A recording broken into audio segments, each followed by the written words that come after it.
Selamat malam Pak Egan dan teman-teman sekalian. Kami dari kelompok 2 akan mempresentasikan hasil presentasi kami mengenai studi kasus perusahaan BMW.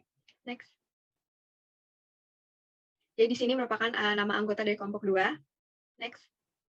Ya, pada presentasi kali ini kami akan membahas isi studi kasus kami. Yang pertama adalah pembahasan tentang perusahaan BMW sendiri. Yang kedua ada jawaban dari pertanyaan-pertanyaan dari yang Bapak berikan. Next. Pertama, pembahasan. Di sini ada pengenalan BMW. BMW adalah mesin penggerak utama yang diproduksi oleh perusahaan Jerman, Daimler Motorenwerke EC. BMW ini mewakili performa dan kemewahan. Mulainya perusahaan ini didirikan pada tahun 1916 sebagai pembuat mesin pesawat terbang dan memproduksi mesin selama Perang Dunia Pertama dan Kedua, yang berkembang menjadi pembuat sepeda motor dan mobil pada pertengahan abad ke-20 hingga saat ini. BMW telah menjadi salah satu merek yang dihormati secara internasional. Logo dari BMW diakui secara global sebagai salah satu simbol paling khas yang pernah dibuat.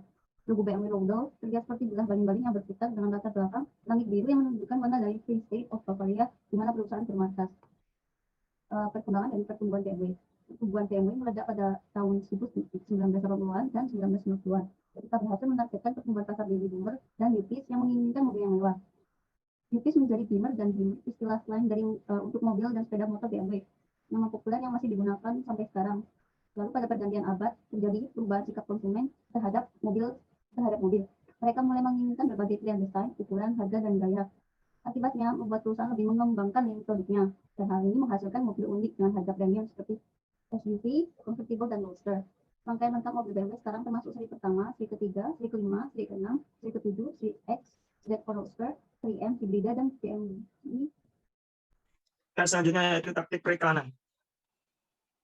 BMW menggunakan berbagai taktik periklanan untuk menjangkau setiap target pasarnya, namun tagline-nya The Ultimate Driving Machine tetap konsisten sejak pertama kali diluncurkan di sana pada tahun 1974. Selama itu, penjualan telah berkembang menjadi lebih dari 300.000 unit di Amerika Serikat pada tahun 2013.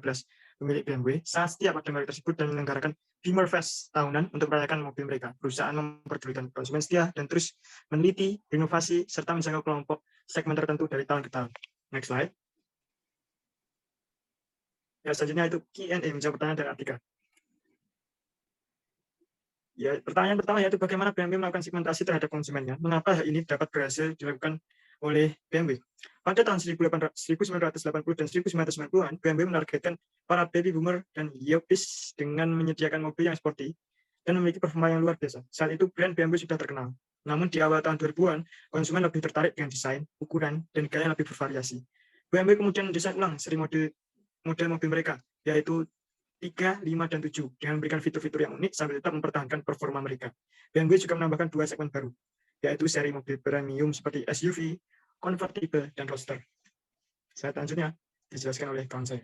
Sekarang BMW dapat melayani hampir semua segmen konsumen pasar otomotif, mulai dari seri 1 yang terjangkau hingga konsumen yang modern mainstream, dengan seri 3, 5, 6, seri X1, X3, X5, dan mobil 2 kursi tanpa atap permanen Z4, mobil hybrid, dan seri M.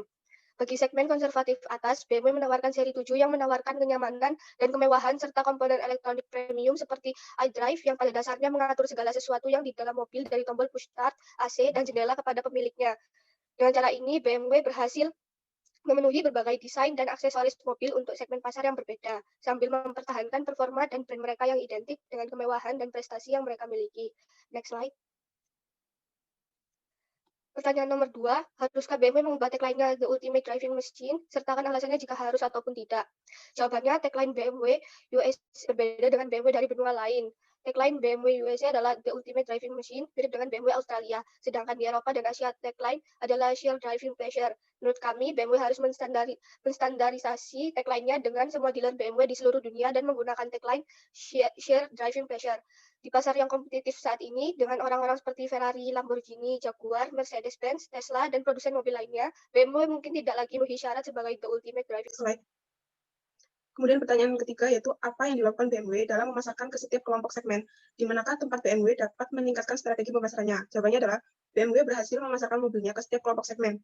Seperti yang bisa kita lihat, seperti seri dan desain mobil melayani berbagai jenis kelompok pasar.